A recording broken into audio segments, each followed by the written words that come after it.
Hey everyone, this is Gregg Schutze from Ready for the draft.com, and this is the Ready for the Draft podcast. That's right, we are back. After a few months layoff, enjoying the summer, we're back to talk about the NFL draft, bringing you the first episode of the 2020 NFL Draft podcast series. Now, why are we talking about the NFL draft in August? Well, I'll tell you what, my goal over the next 3 weeks is to get you prepared for the 2019 college football season. We're going to take a look at both the offense and defensive side of the balls. We're going to take a look at some matchups. Week number 1, this week, it will be all about the offense. We're going to talk quarterbacks, go through the skill positions, the running backs, the receivers, tight ends, and in the trenches along the offensive line. Week number 2, we're going to talk defense. It's going to be all about the defensive line, linebackers, and then back end in the secondary with the corners and the safeties. Week number 3, it will be about the conferences, talking about the matchups. Which games should you be tuning in to watch those key matchups? We're going to talk about all the players who are going to be the top names there for that 2020 draft. Who are the guys that are going to be primed for a breakout season? And who are the guys that are going to fly under the radar that are going to pop up there in April? That's right. We'll be getting ready for that draft in April in Las Vegas, Nevada, the future home of the Silver and Black, the Raiders. So when we talk about the draft every single year, if you've listened to my podcasts, you know that we talk about narratives. What is the narrative? Well, in 2018, it was all about the quarterback, right? We have 4 quarterbacks taken in the top 10, never been done before. You have Baker Mayfield going 1 overall, Sam Darnold, Josh Allen, and Josh Rosen, and then Lamar Jackson coming in number 5 quarterback, taken number 32 overall by the Baltimore Ravens. First time we've seen 5 quarterbacks taken in round number 1 since 1999. That was the Tim Couch, Donovan McNabb, Akili Smith, and Cade McNown era. 2019 draft. What was the conversation? It was all about defense, right? Everyone was talking about, wow, this is really a defense-heavy class, and it was all about the defense. But what happened? There was a trio of quarterbacks. And if you go back, I went and looked at my very first rankings. None of these quarterbacks were in the top rankings when it first came out. But you had Kyler Murray go number 1 overall to the Cardinals. You had Daniel Jones, the David Cutcliffe's disciple, go to the Giants. And then you had Dwayne Haskins, the redshirt sophomore out of Ohio State, going to the Redskins. They leapfrogged the likes of Will Grier, Drew Lock, Ryan Finley, Jarrett Stidham. Those were guys that I had towards the top of my quarterback rankings here day 1. So there are a lot of guys. This is real early on in the process, but I still want to make sure that we're talking about who the guys are going to be that we're going to be watching in 2019, guys who are going to make a play to be in the conversation in the first round. We're going to take a look at the guys who are going to be day 2 picks, day 3 guys, who are going to be steals for an NFL franchise. Now, what's crazy is we talk about quarterbacks, and I think we're going to have another quarterback narrative in this year's draft. There's a trio of quarterbacks that I think set themselves apart from everyone else. That's Justin Herbert of Oregon, Tua Tagovailoa of Alabama, and Georgia's Jake Fromm. Now, when you talk about Justin Herbert, first thing that jumps out to me is he was actually number 1 on my quarterback list last season. So here he is again this year. What's really changed? Not a whole lot. So when you take a look and you talk about Justin Herbert as a senior, what's crazy is he was the first true freshman actually to start at Oregon since 1983. In his second game as a starter, he tied the school record with 6 touchdown passes, and then the next week accounted for a school record 512 total yards, tied Bill Musgrave's record for passing from 1989 with 489 yards. 12 touchdowns in 3 games equals a mark set by Joey Harrington in 2000 and Marcus Mariota in 2012. 167.5 QB rating as a sophomore, but played in 8 games due to an injury. The thing with Justin Herbert that I worry about just a little bit is the durability. Are there going to be any durability concerns when you deal with Justin Herbert? But I think there's no doubt when you look at what he did in 2018. You look at the stats, under 60%. And if you've listened to my podcast, I talk about if you can't complete 60% of your passes in college, what makes you think you're going to be able to do that at the next level? Well, he did drop a little bit, 59.4%, for the year. And I think there are a lot of different factors that came into play there for him there. A big reason was losing Dylan Mitchell, his go-to target. Really struggled to find another receiver, and really build that rapport for a while, because Dylan Mitchell was really that guy that he keyed in on. Reminded me a lot of Drew Lock there at Missouri. When Emmanuel Hall went down, Drew Lock really struggled to build rapport with his receivers. He had the tight end Albert Oebunam, who we're going to talk about here in a little bit, but he really struggled. Then when Oebunam went down to injury, he really struggled to find anybody, and really had a hard time building some of that rapport. And I think that was one of the things that Justin Herbert ran into quite a bit. But there's no doubt that he's athletic. He's got a tremendous arm, the pocket presence, his ability to manipulate the pocket. And look, if you need a quarterback who's going to cut it loose, for 50, 60, 70 yards, this is a guy who can definitely do that. Threw for 3,100 yards, 29 touchdowns, a little uptick in his interceptions, had 9 in his first 2 years combined, had 8 interceptions in 2018. So over 7,000 yards in his career, 63 touchdowns, just 17 interceptions. Also ran, for 510 yards with 9 scores in his career on the ground. To me, I look at Justin Herbert, and to me, I think he's probably the number one guy right now. I think when you talk about Tua Tagovailoa, he's more of the precision, the guy who's going to cut you up, defensively, whereas Justin Herbert is going to be the guy who's going to have all the physical skills that everyone's looking for and everyone covets. I think people are really looking at Justin Herbert to take a step forward. I'm expecting to see, well over 60% completion. We want to see that touchdown to interception ratio. We really don't want to see any of the mistakes. We want to see that pinpoint accuracy. We want to see the ball placement and anticipation. What you have there with Mario Cristobal's offense, man, that offensive line, he's got one of the best offensive line, if not the best offensive line. You talk about that Joe Moore Award that was won by OU this last year. This could be the line this year, with Penei Sewell, Shane Lemieux, Jake Hansen there at center, Dallas Warmack, and then on the right tackle, Calvin Throckmorton, who could very well end up being the number one tackle taken in the draft. So he's got the line there. He's got the running game. He's got C.J. Verdell that's going to be carrying the football. He's built up some rapport with his receivers like Chris Redd and a tight end in Jacob Freeland, who has a good chance to be. Jacob Breeland to be one of the top tight ends taken in this year's draft. So to me, Justin Herbert is the number one quarterback, followed very closely by Tua Tagovailoa. Now look, he's not the big quarterback that Justin Herbert is. Justin Herbert 6'6", 233 pounds, and then when you talk about a guy like Tua, well, Tua on the flip side, 6'1", 218 pounds. Now with Tua, in 2017, this was a guy who burst onto the scene. Alabama, down to Georgia, 13-0 at half in the national title game, replaces Jalen Hurts, ultimately, leads the team down 14-24, 166 yards, 3 touchdowns and an interception, including a 7-yard touchdown pass to Calvin Ridley with 3:49 to play to tie the game. Then that 41-yard pass to Devontae Smith, that game-winning touchdown, 26-23, beating the Bulldogs, leading Alabama to victory. And that's really was, kind of the end of things for Jalen Hurts there in Alabama. I think when you look at Tua in 2018, 69% completion percentage. That's one of the things that really jumps out. 5th in the FBS in completion percentage with 69%. Over 3,900 yards passing, 43 touchdowns, and just 6 interceptions. Second in the Heisman voting, consensus All-American, Davey O'Brien finalist. He was basically the quarterback of the 3rd-ranked offense in the FBS.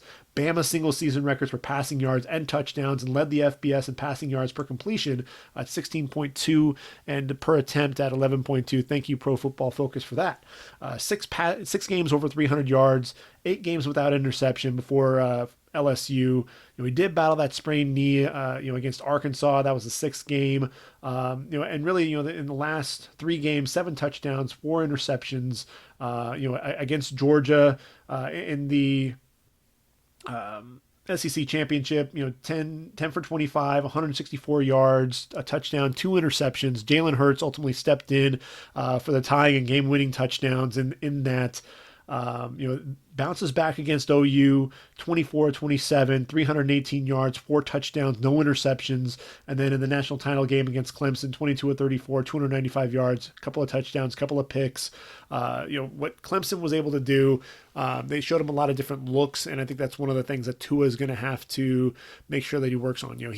He's really good about seeing the field, going through his progressions, giving what the defense gives him, and I think the ball placement, the accuracy, the anticipation with which he throws, he throws guys open, which I think is something as a receiver, you love to have.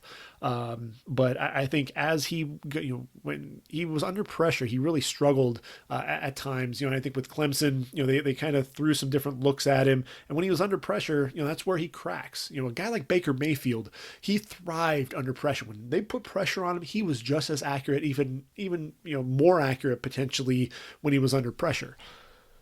Tua's going to have to watch out. Last year, he was playing on a line, with the likes of Jonah Williams and Ross Pierschbacher. Does not have that. The running game, he lost 2 running backs. Lost Damian Harris and he lost Josh Jacobs. Najee Harris is going to be stepping in, but that offensive line is going to be led by Alex Leatherwood, and you've got a couple of other linemen on there, Matt Womack in there, but they're going to be having to replace a few guys there up front. And if he gets under pressure, that's really what I want to see is can Tua deal with the pressure? I think that's going to be the biggest thing for me with Tua. And if he can step up to that and really show that he can perform under pressure, then I think Tua could challenge Justin Herbert for that starting or for that number 1 quarterback spot. Which then takes us to Jake Fromm out of Georgia, 6'2", 220 pounds. The junior, played so well after Jacob Eason got hurt as a freshman. He was the SEC Freshman of the Year in 2017. Took Jacob Eason's job. Jacob Eason ended up having to transfer to Washington. In that season, 9th in passing efficiency and at 160.1, third most passing yards by a freshman for Georgia in history. A guy 16-22 for 183 yards and 2 touchdowns in that SEC championship game that we just spoke of earlier. I look at Jake Fromm, and he's a guy that, hey, he's not going to wow you with the arm strength, but I think what he does wow you with is the precision. He's somebody who is, game manager is not a bad thing, especially when you look at Georgia's offense. They had the two-headed monster with both DeAndre Swift and Elijah Holyfield. DeAndre Swift is coming back. But you look at a career 65% completion percentage, over 5,300 yards, 54 touchdowns, 13 interceptions. To me, Jake Fromm is a guy who is just he's so deadly accurate. In 2018, let's see, 5th in pass efficiency, 67.3% completion percentage, 12th in the FBS there, 6 games with multi-touchdowns and 0 interceptions, 2 games under 60% completion. That's what you want to see out of a quarterback. And he stepped up against Alabama, 25-39, 64% completion percentage, 301 yards, 3 touchdowns, 0 interceptions. The only game over 300 yards in that season. But 13 interceptions in his 2 years. A guy who sees the field very well. But again, he's not going to wow you with the arm strength. He's not going to wow you with a lot of the physical talents. But I think it's more about some of the intangibles with Jake Fromm, and I think that's ultimately going to get him drafted in round number 1. Now we've got 3 quarterbacks, like I mentioned, in round number 1 that are for sure. We've got a slew of quarterbacks who are going to be jockeying for position behind them. Who's going to be number 4 through 10 with these quarterbacks? When you're talking about quarterbacks and how many get drafted, when you look at a season ago, 11 quarterbacks total drafted, from Kyler Murray, number 1 overall, to Trace McSorley, drafted 197th overall. A season before that, there were 13 quarterbacks taken.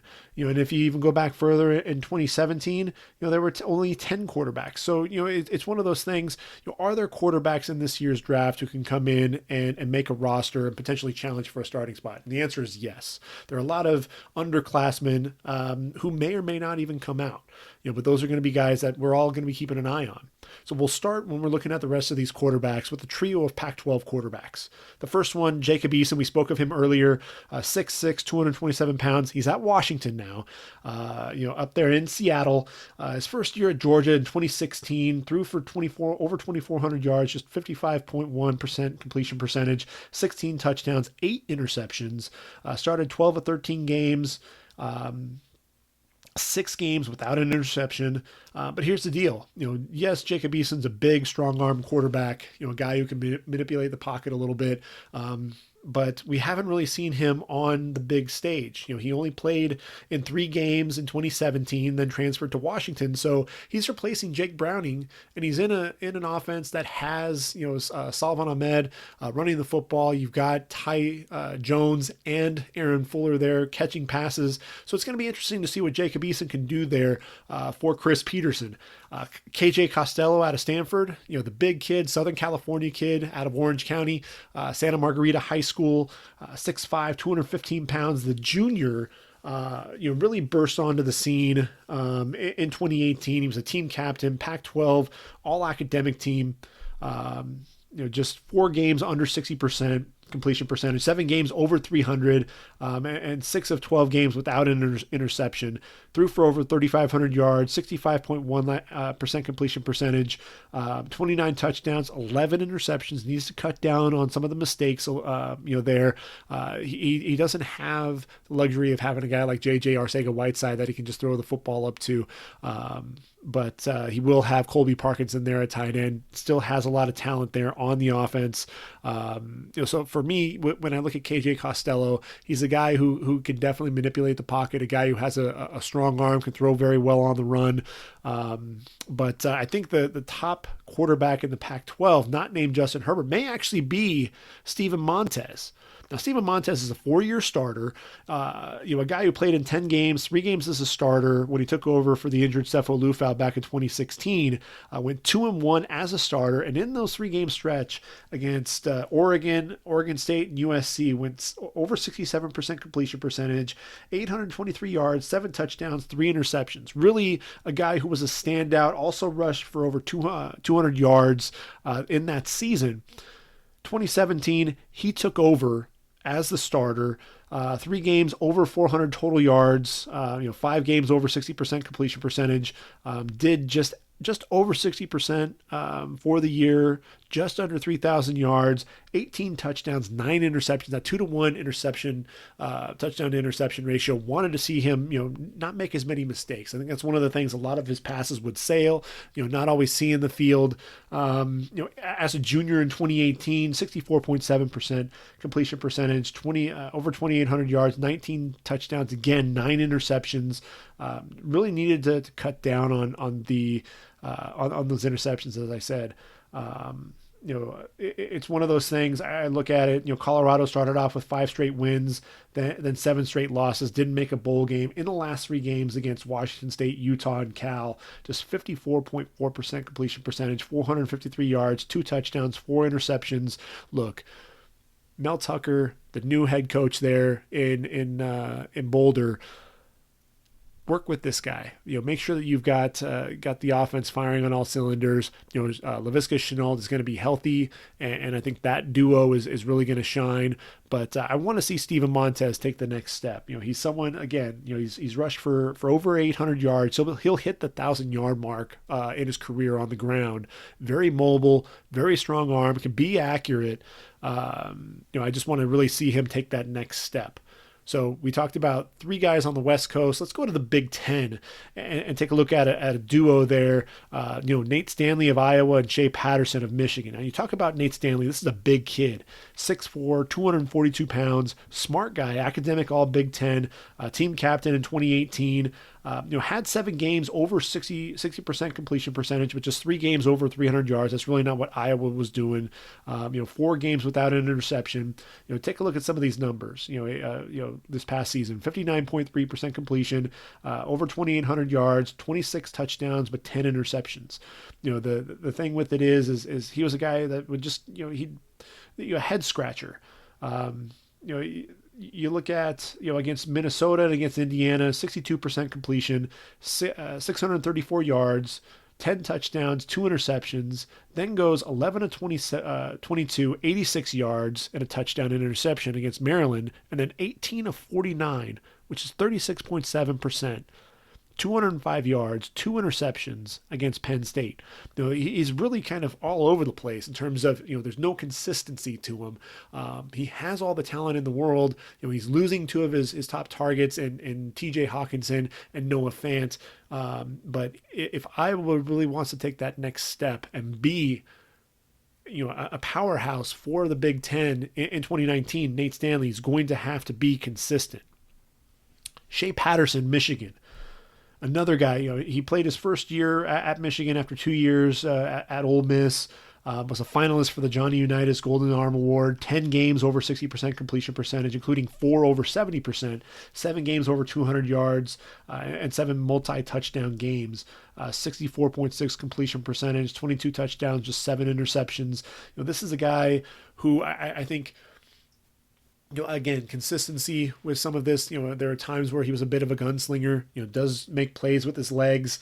Over 400 yards total on the ground in his 3 seasons with the Rebels and Wolverines. But he's also a guy who tries to do too much. He doesn't take what the defense gives him all the time. Holds on to the ball way too long. It takes way too many sacks. So I think for Shea Patterson, what he needs to do is really step up and take what the defense gives you sometimes. Really go through see the entire field, go through your progressions when needed, but also feel that presence, that pocket presence, pocket awareness. You don't always have to get outside the pocket, and break down, have the play break down when you don't need to. And I think that's one of the things that he runs into. So we go from the Big Ten to the SEC. And Jake Bentley out of South Carolina, another guy who's very inconsistent. A career 63% completion percentage, over 7,300 yards, 54 touchdowns, but 30 interceptions. That's really the big thing. And in 2017 had 18 touchdowns and 12 interceptions. In 2018, then it was 27 and 14. So he actually threw 2 more interceptions in 2018. And he's a guy who reclassified. As a freshman in 2016, 2-time team captain. He'll be a 3rd team captain this year. And when you look at this guy, he's all over the place in some of his games. But that Clemson game, if you got a chance to watch him play Clemson, granted they lost 56-35, but man, this guy led the Gamecocks, led that offense, and should be proud of the performance. 32 of 50, which is 64% completion percentage, 510 yards, 5 touchdowns, and 1 interception. Really moved the ball well. A guy who can air it out, has a big arm, but again, consistency with his accuracy, and not make that decision making. He really needs to work on that. Joe Burrow out of LSU, a guy who came from Ohio State, really got his first crack at starting there in 2018 with the Tigers, team captain, SEC honor roll, was the Fiesta Bowl offensive player of the game, just 57.8% completion percentage, but 16 touchdowns, 5 interceptions, threw for nearly 2,900 yards, over just under 400 yards on the ground. This is a guy, when I look at LSU, they've been lacking a quarterback to really lead them through the SEC, and this could be the guy. I think Joe Burrow is a guy who is a leader. Like I said, he was an Ohio State grad transfer, transferred in, became a team captain, really rallied the troops there.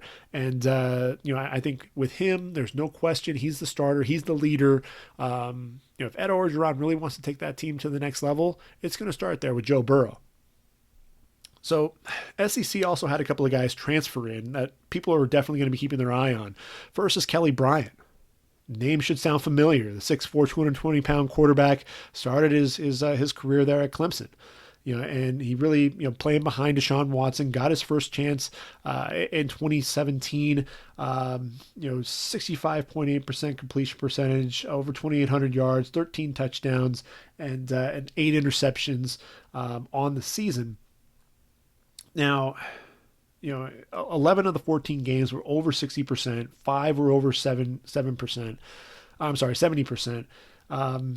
He's a guy who is definitely he's a burner. Over 600 yards and 11 touchdowns in that in 2017. A guy who was making plays all over the field, with his athleticism. But a guy who struggled at times to really see the field. Needed to make plays. Struggled mightily in the national championship game. Deshaun Watson. I think the Clemson Tiger fans were used to having a guy really take control of that game. He went 50% completion, 18 to 36, 124 yards, 2 interceptions, 19 carries, 19 yards, sacked 5 times. They lose 24 to 6. 2 field goals, one in the second, one in the third quarter. So after that, it was only a matter of time before Trevor Lawrence was taking over that starting spot. And so Kelly Bryant goes on the tour to take a look at where he's going to go. He's going to match up with Derek Dooley in that offense, and he's got the arm strength, and the athletic ability to really perform well in Derek Dooley's offense. He's going to have Albert Oebunam to throw the football to, and has some receivers who really cut their teeth a little bit with Drew Lock a season ago. So that'll be interesting if he can really get going. Missouri is going to be a tough out for anyone in the SEC. Vanderbilt. We're talking about a Vanderbilt quarterback. Kyle Shermer is no longer with the Commodores. In steps Riley Neal, a Ball State transfer. This was a kid, when you look at him, he's a fifth-year senior. Was injured in 2017, bounced back. Career 60% completion percentage. In last season, just 57.9%. Just over 1900 yards, 11 touchdowns, 4 interceptions.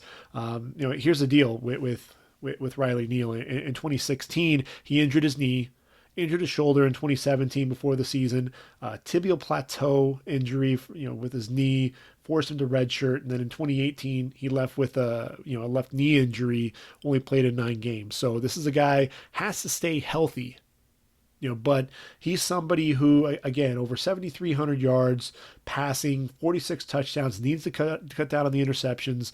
He has 25, in his career, but he had 12, in 2016.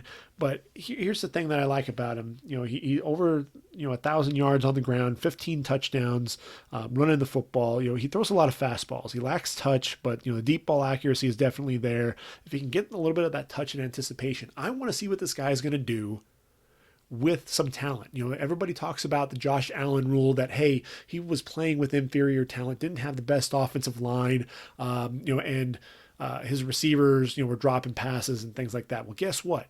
Riley Neal has Keyshawn Vaughn at running back, has Kalijah Lipscomb at receiver, and Jared Pinkney at tight end. 3 senior skill position players who are all going to be drafted pretty high in the draft. In the first 4 rounds, all 3 of those guys are going to hear their names called. So, Riley Neal could potentially have a huge year for Vandy.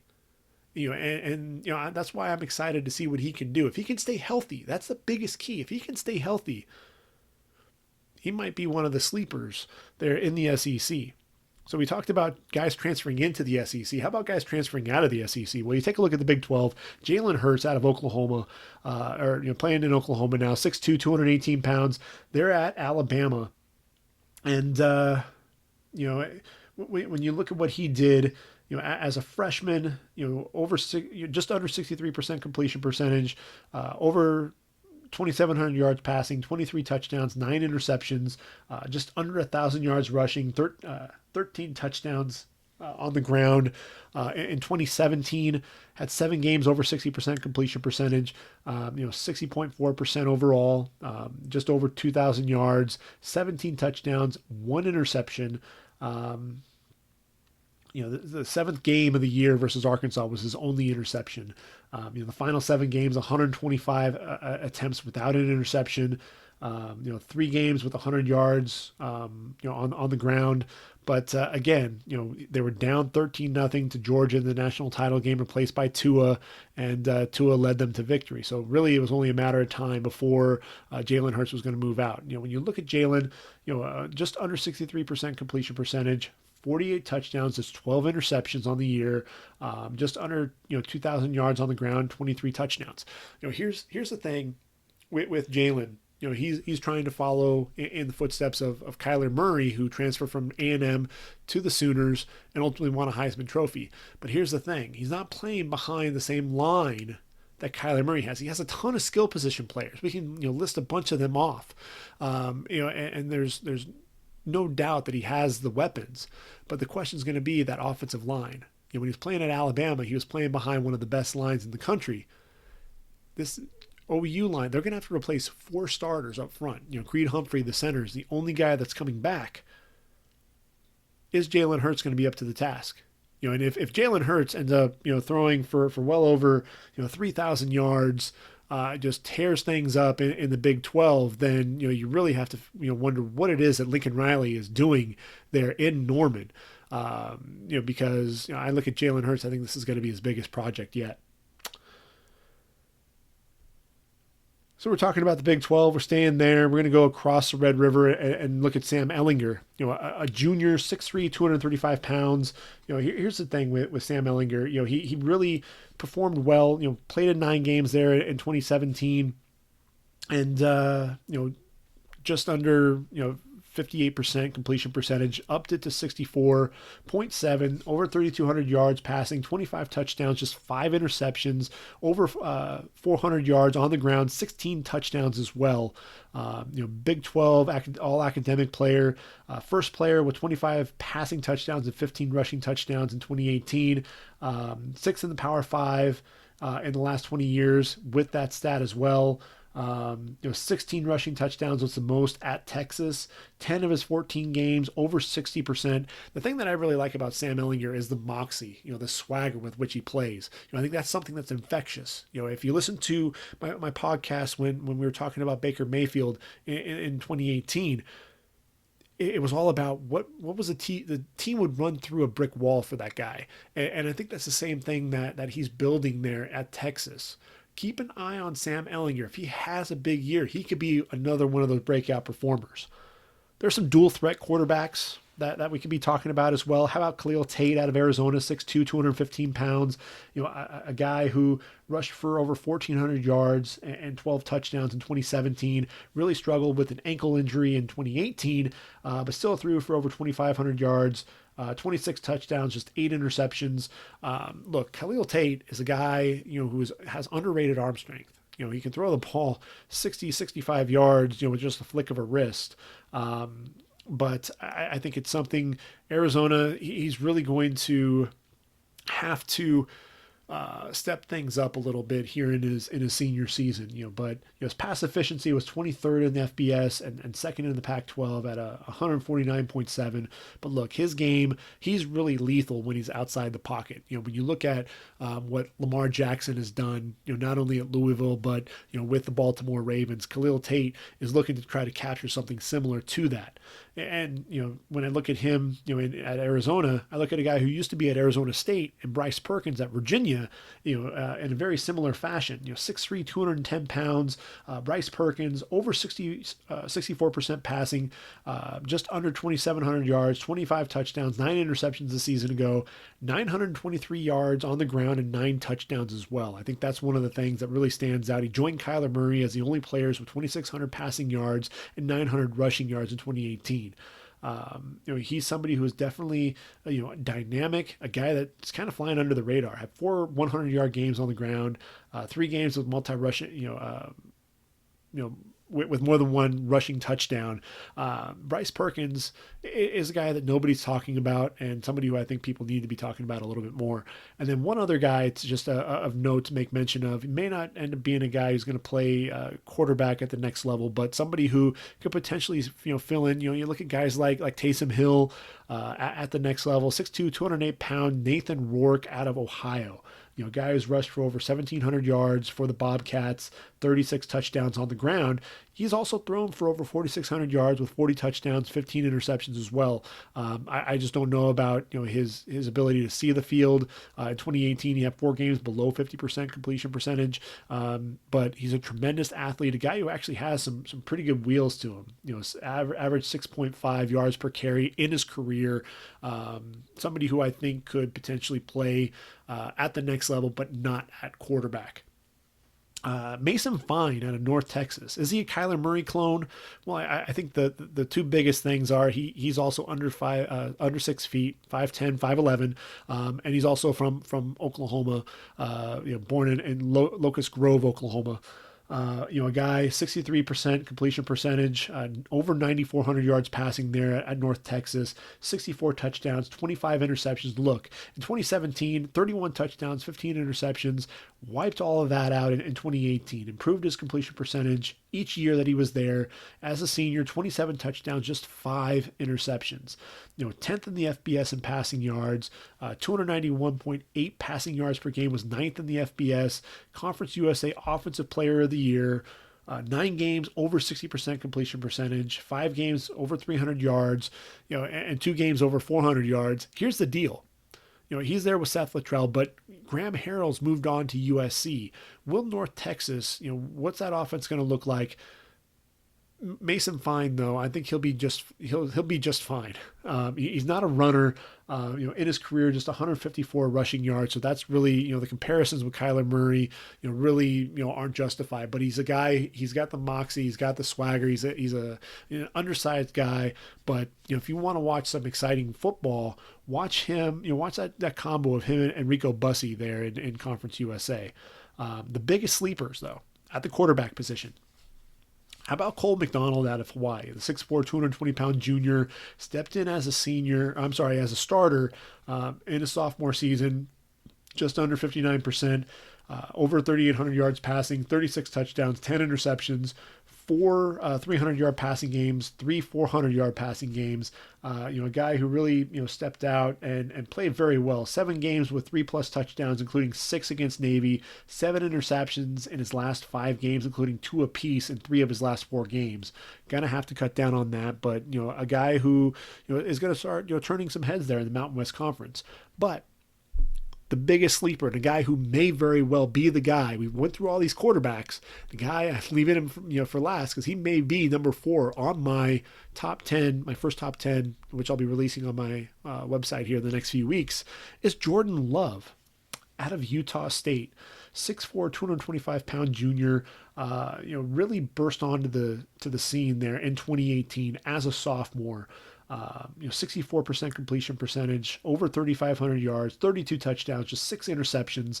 When you talk about him, you see the high football IQ, a guy who just understands, just gets the game, the touch, the anticipation, throwing receivers open, understanding where the defense is going to be. If a guy's coming across the field, he's going to throw that guy, throw it to the open window. If he's crossing the face of the linebacker, he's going to wait for him to clear, get that ball, hit the guy in stride, and let him get up the field.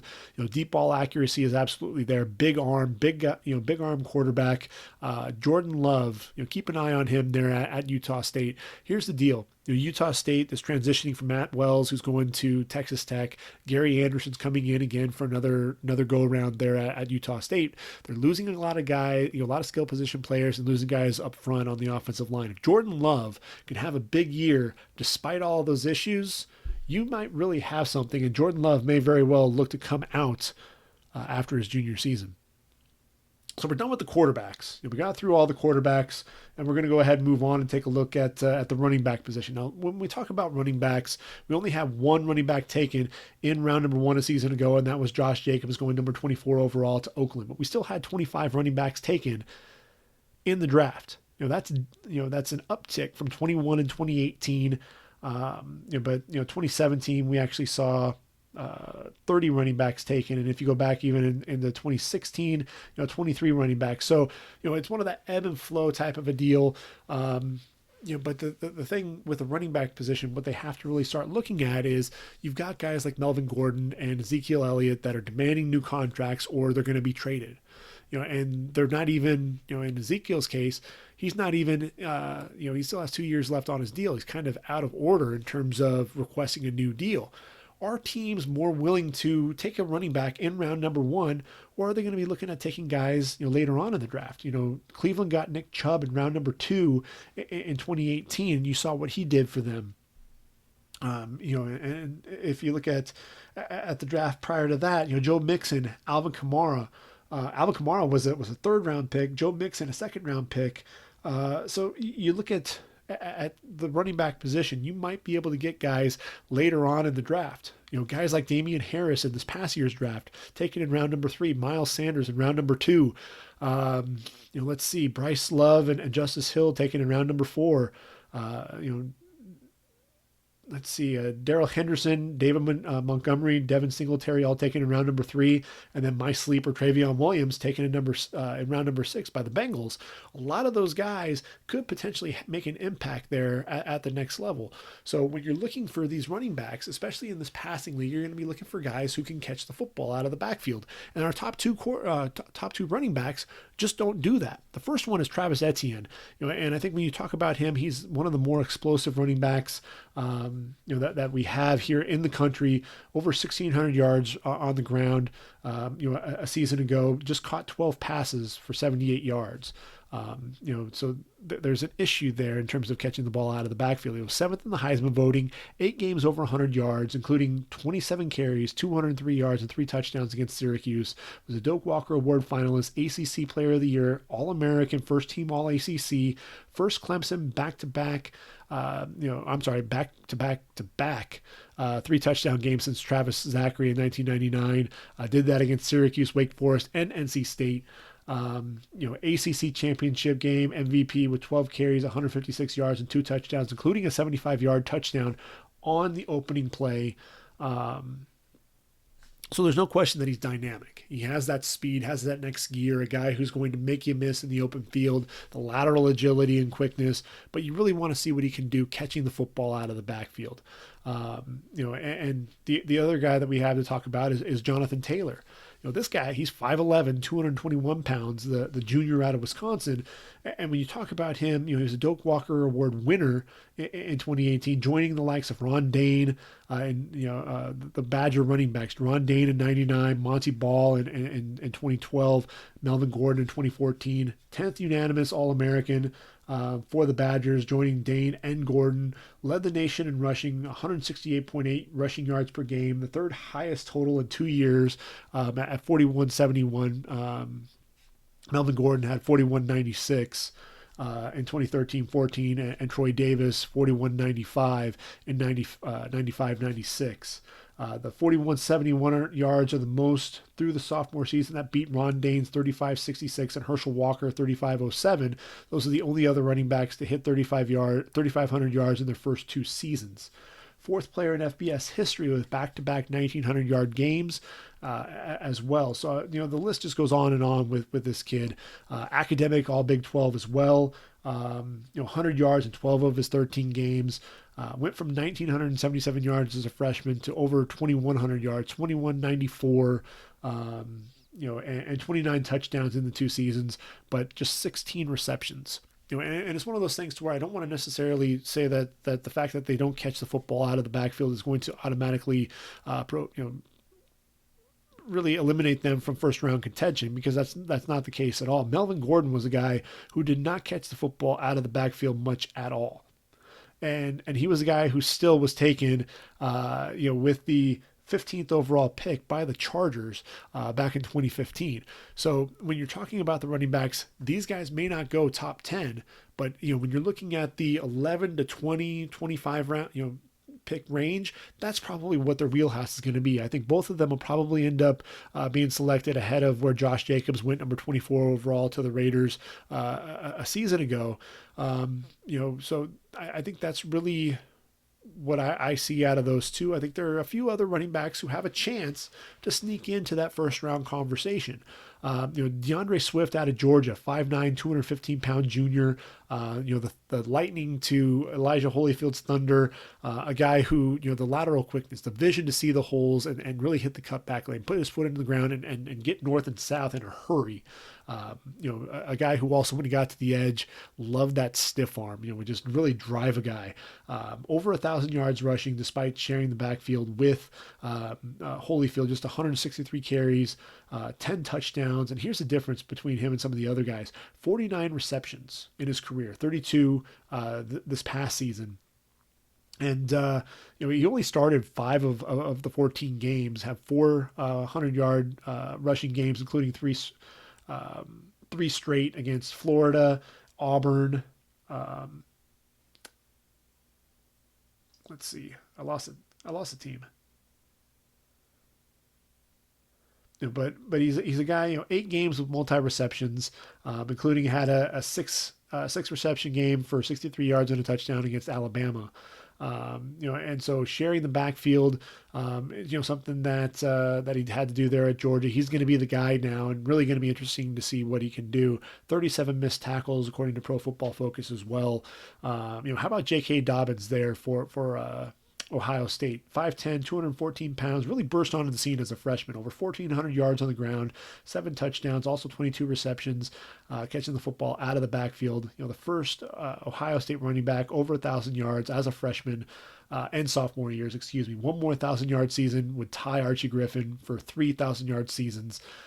26 starts, 13 consecutive games with the reception, 20 of his 22 as well, 9 100-yard rushing games. And in those nine games where he went over 100 yards, Ohio State was 9-0 in those games, by the way. 2018, again, over 1,000 yards on the ground, 10 touchdowns, 26 receptions as well. Shows, pretty soft hands catching the football. He had to share the backfield with Mike Weber. Now he's the guy. And, I think, the offense was different when J.K. Dobbins was in the backfield versus Mike Weber, and I really want to see what he can do there for Ryan Day there in the Big Ten.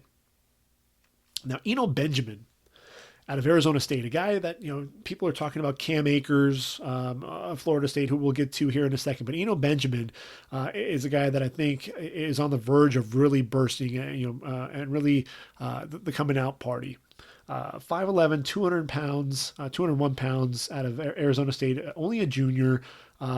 Sat behind Demario Richard and Demario Richard and Kalen Ballage in 2017, but in 2018. Third team All-American, first team All-Pac-12, first ASU running back in the top 10 in rushing, 9 100-yard rushing games, including 312 yards and 3 touchdowns against Oregon State, over 100 yards in 5 of his last 6 games, and only 3 games without multiple receptions.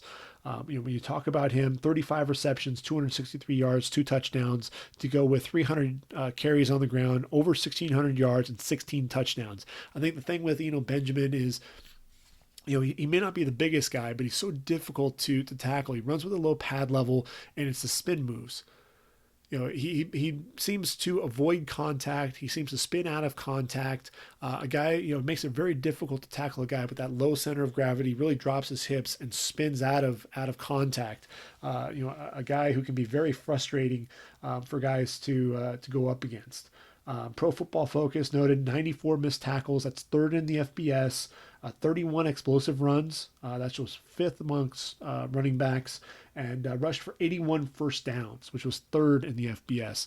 So, Eno Benjamin, somebody to really keep an eye on, as is Keyshawn Vaughn out of Vanderbilt. Talked about him earlier, 5'10", 215 pounds, transfer from Illinois, sat out 2017. 2018 was his first year. In 12 games, over 1,200 yards on the ground, just under 8 yards per carry, 12 touchdowns, just 13 receptions. Second most rushing yards in 2018 in Vandy history. Let's see, 10 rushes of 40 yards, 6 rushes of 60 yards, which was first among all SEC rushers, 5 100-yard games. This is a guy who was just a burner. And Vandy playing against Alabama, I really wanted to see what a healthy Keyshawn Vaughn could do against that Bama defense. He was really running the ball well, and then battled an ankle injury and really kind of sputtered after that. But Vandy, with a healthy Keyshawn Vaughn, keep an eye out for them there in the SEC, especially if Riley Neal can take the helm there at quarterback. They could be a team to watch. I think Derek Mason has something cooking there. I mentioned Cam Akers, and this is a guy, rushed for over 1,000 yards as a freshman, broke Dalvin Cook's freshman rushing record, 1,025 yards, 7 touchdowns, added 16 receptions in the passing game, third team All SEC, ACC as well, 9 games with a reception. And then in 2018, the first season under Willie Taggart, 12 games, 10 starts, just over 700 yards, 6 touchdowns, added 23 receptions. He's someone who likes to get out on the perimeter. I want to really see him be more physical. He's 5'11", 210 pounds. I want to see him really lower those pads and really be more physical. And the other thing too is, seeing that cutback lane. He wanted to take the ball and bounce it outside and would miss some of those lanes. And that's something that I think was a little frustrating watching Cam Akers. I thought he regressed a little bit from 2017 to 2018. So I think the pressure's on for him to really have a breakout season if he's going to want to be in the conversation in the first couple of rounds of the draft. So now we'll move into some other guys who I think could be day 2 picks. Potentially, top of day 3. AJ Dillon out of Boston College, 6 foot, 245-pound junior. Look, this guy as a freshman, over 1,500 yards on the ground and 14 touchdowns, was a first-team All-ACC selection. Played in just, let's see, longest run, 75 yards against Louisville. Was ACC Rookie of the Year, 7th in the FBS, and 2nd by a freshman in rushing, most by a freshman in Boston College history. 4 games of 190 plus yards and 7 games over 100 yards rushing. And then he added in 2018 in just 10 games, 1,100 yards rushing, 10 touchdowns, just 8 receptions though. It was the first BC running back with 1,000 yards in each of his first 2 seasons. But he battled injuries, battled that high ankle sprain, and really that limited his effectiveness. He's so physical between the tackles, the guy who's going to run you over. But then when he gets in the open field, they say that he runs a 4.5 40, and he's a guy who's running away from defenders. So I can absolutely see that. But you want to have AJ Dillon healthy. If BC is going to make any noise in the ACC, they need a healthy AJ Dillon, and that's going to be the key for them, I think. Najee Harris out of Alabama, he's the guy now. 6'2", 230 pounds, the junior. When you look at him in 2018, 18 carries. I'm sorry. 18 carries of 12 plus yards. And 37 of those of his total rushes resulted in a first down or a touchdown. Only 3 games with double-digit carries. And still able to pull out the 783 yards on the ground. When you look at the rushing totals, Damian Harris, 876 yards on the ground, and 5.8 yards per carry, 9 touchdowns and 22 receptions. Josh Jacobs, 640 yards on the ground, 5.3 yards per carry, 11 touchdowns and 20 receptions. And then Najee Harris, 783 yards on the ground. He was actually second among the running backs in rushing, 6.7 yards per carry, which was higher than any of those running backs. 4 touchdowns, just 4 receptions. Really want to see what he can do in the passing game. That running back starting job is his, but the bigger running backs there at Alabama, I think of a guy like Bo Scarborough. I want to make sure that Najee Harris is not that type of guy. I want to make sure that he's going to be someone who is going to have a breakout game. Some of the other running backs to keep an eye on. How about Spencer Brown out of UAB? The junior is a guy that's really going to have them playing well. Reggie Corbin there at Illinois, Jordan Cronkrite, moving from Florida to USF, has a home run hitting potential. Joshua Kelly out of UCLA kind of came out of nowhere, transferring from UC Davis to the Bruins, coming off of a big 1,000-yard season. How about Zach Moss at Utah? Was primed for a big year before he went down to injury. Michael Pirine no longer sharing the backfield with Jordan Scarlett there at Florida. How about Larry Roundtree out of Missouri? A guy who I think could have a big year, especially if Kelly Bryant has a big year there at the quarterback position. Trey Sermon there for OU. Juwan Washington out of San Diego State, really known more for special teams prowess, just 5'7", but a guy who can make plays. And how about Michael Warren there at Cincinnati? A guy who was just, he's nicknamed the Truck, and a guy who just runs people over. If you want to watch a guy who just knows how to carry the football, watch Michael Warren there for the Bearcats. I don't know that he's going to gain enough momentum to be a guy who's going to come out for the 2020 draft, but a guy to keep an eye on. He has soft hands out of the backfield as well. To me, Michael Warren is going to be one of those sleeper running backs who has a chance to be a breakout star in 2019. So we've talked about the quarterbacks and the running backs. Let's get to those receivers, shall we? This receiving core in this year's draft, when you talk about it, it's one of those that kind of leaves you turning your head, turning heads just a little bit. Last season we had 28 receivers taken in the draft, only 2 in round number 1. A year before that, just 2 taken in round number 1. In 2017, we had just 3. You actually have to go back a ways to find a draft where you had, in 2016, you have 4 wide receivers taken. And it was really that 2015 draft of Amari Cooper, Kevin White, Devontae Parker, Nelson Aguilar, Brashad Perriman, Philip Dorsett. They had 6 taken there in 2015, and that was on the heels of arguably one of the best drafts for the receivers. You had Sammy Watkins, Mike Evans, Odell Beckham Jr., Brandon Cooks, Kelvin Benjamin all go in round number 1. Then you have Marquise Lee, Jordan Matthews, Paul Richardson, Devontae Adams, in mid-round 2 pick, Allen Robinson, Jarvis Landry. So many names there in 2014, 2015, a little step below that, but, the last couple of years, we haven't seen the receiving core. There are legitimately 6 to 7 receivers who can be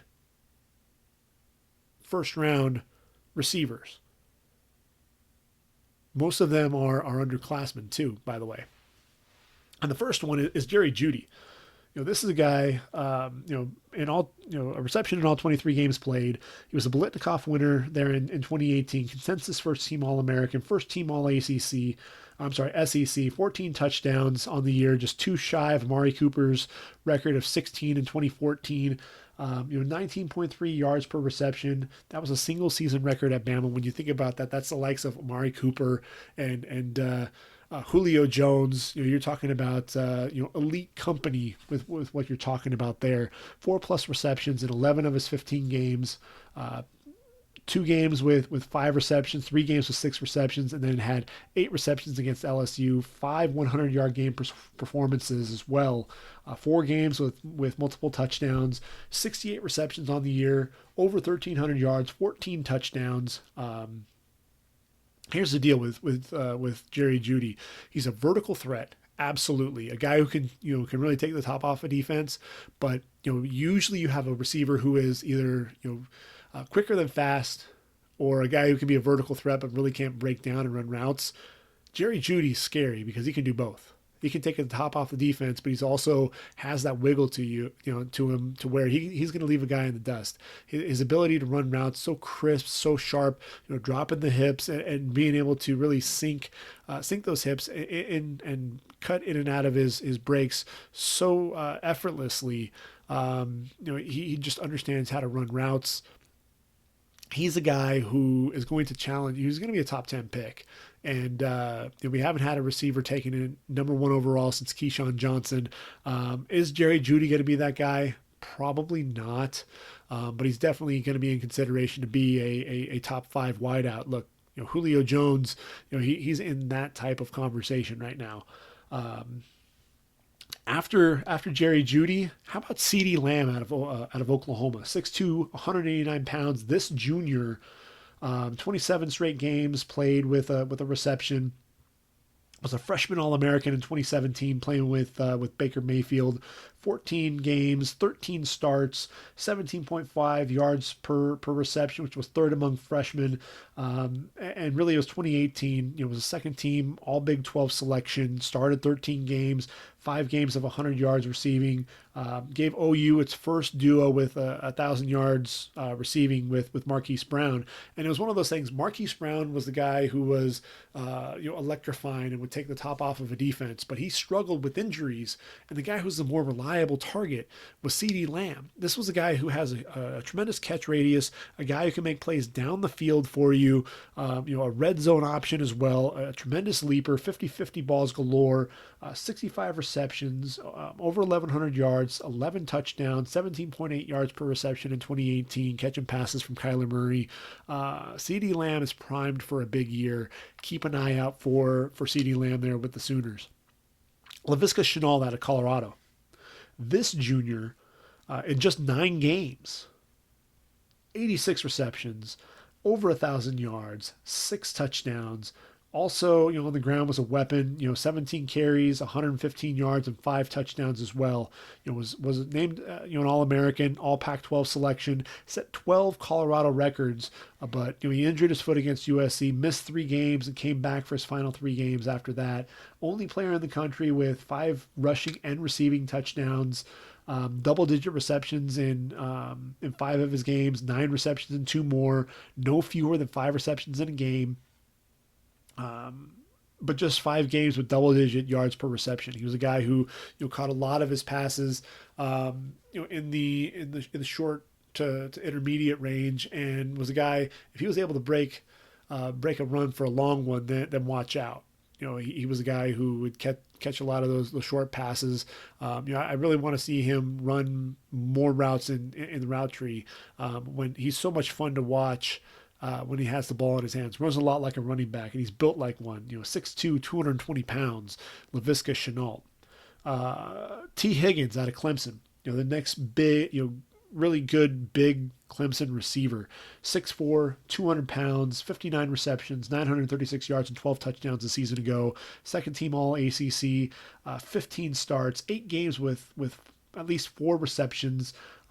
3 receptions, 123 yards and a touchdown against A&M, 8 receptions for 119 yards and a touchdown against NC State, and 6 receptions for 142 yards and a touchdown against South Carolina. 10 games with a touchdown, had 2 stretches with 4 consecutive games with a touchdown, and between that, those were the 2 games that he had without a touchdown.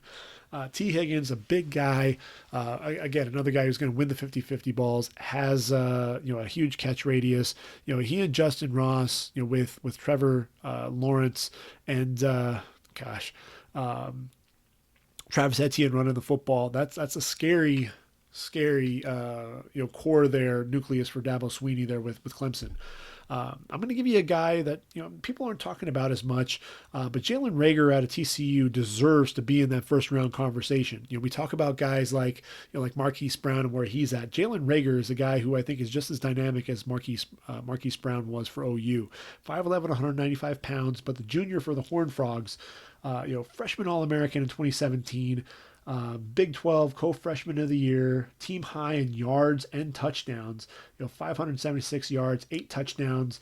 And a guy who also could return the ball a little bit as well. But it's really 2018 that he really put his stamp on things. His teammates voted him as an MVP. The first wide receiver since Corey Rogers in 2004. 44 of his 72 receptions went for a first down or a touchdown. Led the Big 12 in percentage of total receptions for his team, so 30.1%. That's 72 of the 239 total receptions. First wide receiver in Big 12 history with 100 rush yards and 90 rush yards in a game. That was in a 31-24 win over Oklahoma State. The 6th FBS player since 1996 and the first since Dexter McCluster in 2009 to do that. 10 of his 13 games with 4+ receptions. Had 8 receptions, 17 yards and a touchdown in one game, and then 11 receptions for 150 yards and a touchdown against West Virginia for his two 100-yard games, 7 consecutive games with a touchdown. And I think those are things that really stand out. For a guy like Jalen Reagor, just so dynamic, over 1,000 yards receiving, 9 touchdowns on the year, also 13 carries and 2 more touchdowns to his credit. So explosive, especially in and out of his breaks. A guy who can take the top off of a defense. A guy who going to line up in the slot, could potentially be a weapon on the outside to really be that vertical threat. When you're talking about speed, you talk about Jalen Reagor, you got to talk about Henry Ruggs III out of Alabama, 6 foot, 183 pounds, the junior, very explosive. His 11 touchdowns tied for second in the SEC, 5 games with 4+ receptions, 6 more games with 3 receptions. This is a guy who, 46 receptions, 741 yards, 16.1 yards per reception. A guy who, 9 games with a touchdown for Bama, including 5 straight games. The speed, I think that's really the biggest thing. He's going to be that vertical threat, and if Jerry Jeudy was breaking off some of his routes, then you can have Henry Ruggs III going over the top. But these aren't the only receivers that are going to be you want to keep an eye out for. How about Tylan Wallace out of Oklahoma State? 6 foot, 185 pounds. The junior was a Biletnikoff Award finalist. Garnered first and second team All-America honors. Academic All Big 12 as well. Led the nation with 63 receptions with 10+ yards. Second with 25 receptions of 20+ yards. Somebody who I think is a dynamic route runner, a guy who knows how to get open, really just burst onto the scene. Only played in 5 games in 2017. 13 games, had 4 games with the reception.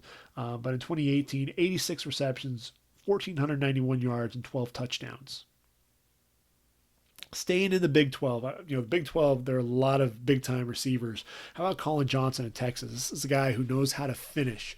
A guy who's going to win those 50-50 balls, and it's difficult to bring down. 6'6", 220 pounds, 150 receptions in his career, over 2,000 yards, 12 touchdowns. This was a guy, I was really waiting for him to have that breakout season in 2017, frankly.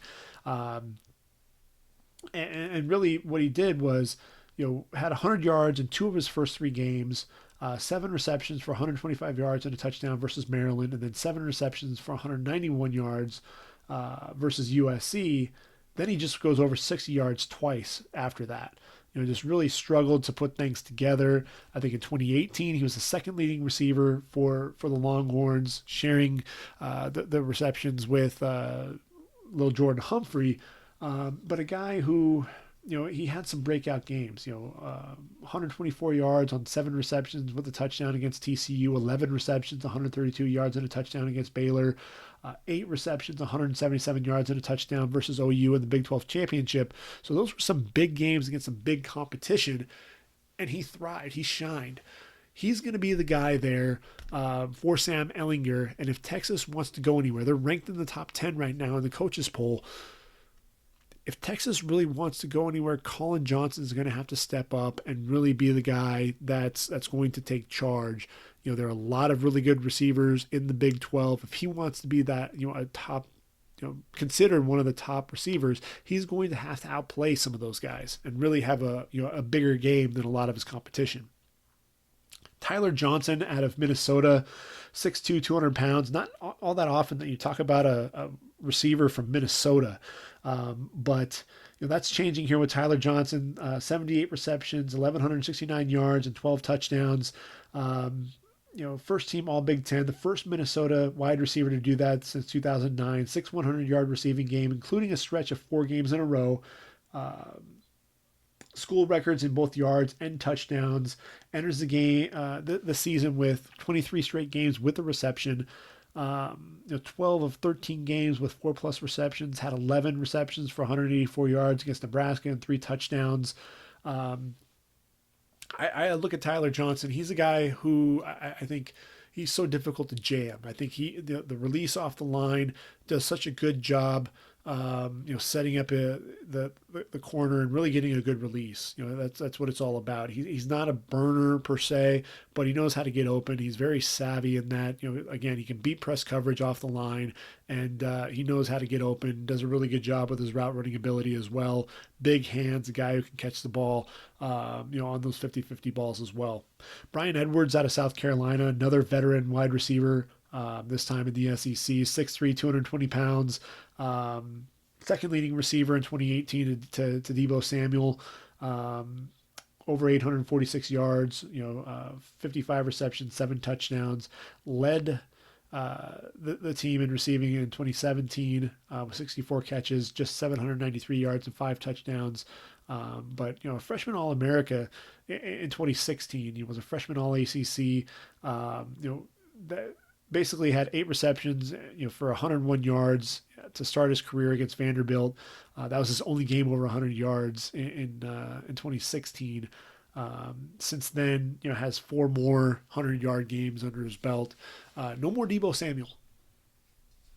Brian Edwards, this is your time to shine. You and Jake Bentley, if the Gamecocks want to go anywhere offensively, he's going to have a big year. He's going to have to go over 1,000 yards. If we really want to take him seriously in the first 3 rounds of the draft, that's what we need to see. We need to see the big play potential. We need to see what he can really do down the football field, and we really want to see him showcase his hands.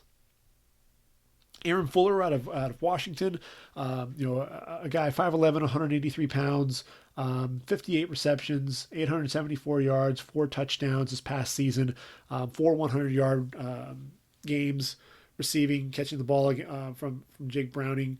He's going to be the number 1 target for Jacob Eason. He's going to be a guy that you're going to want to keep an eye out for, absolutely. Someone who I think can potentially be a breakout star there in the Pac-12.